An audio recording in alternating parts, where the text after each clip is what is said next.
pandakatanga zvaitonzi dzakashota dzichavazoriona paposta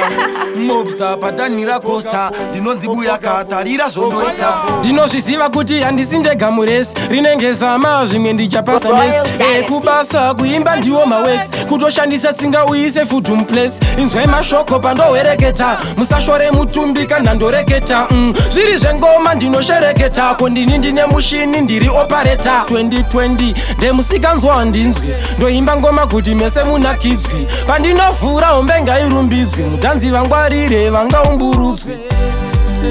Zvakadzvanya asi ndiri kumhanya-mhanya dzikondomira pamamonya handivasiye ndoramba ndakavatsoma Zvakadzvanya asi ndiri kumhanya-mhanya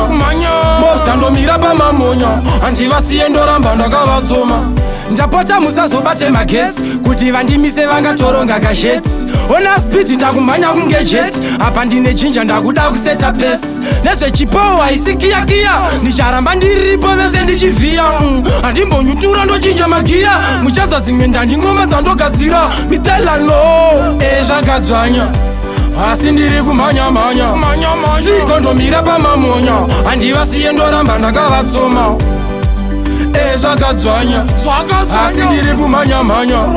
mobstandomira pamamonya handivasiye ndoramba ndakavatsoma ndinozviziva kuti handisi ndega muresi rinenge zama zvimwe ndichapasa mets ekubasa kuimba ndiwo mawex kutoshandisa tsinga uise food plates inzwai mashoko pandowereketa musashore mutumbi kana ndoreketa zviri zvengoma ndinoshereketa kondini ndine mushini ndiri opareta 2020 ndemusikanzwa handinzwi ndoimba ngoma kuti mese munakidzwi pandinovhura hombe ngairumbidzwe mutanzi vangwarire vangaumburudzwe Zvakadzvanya asi ndiri kumhanya-mhanya dzikondomira pamamonya handivasiye ndoramba ndakavatsoma Zvakadzvanya asi ndiri kumhanya-mhanya mobstandomira pamamonya handivasiye ndoramba ndakavatsoma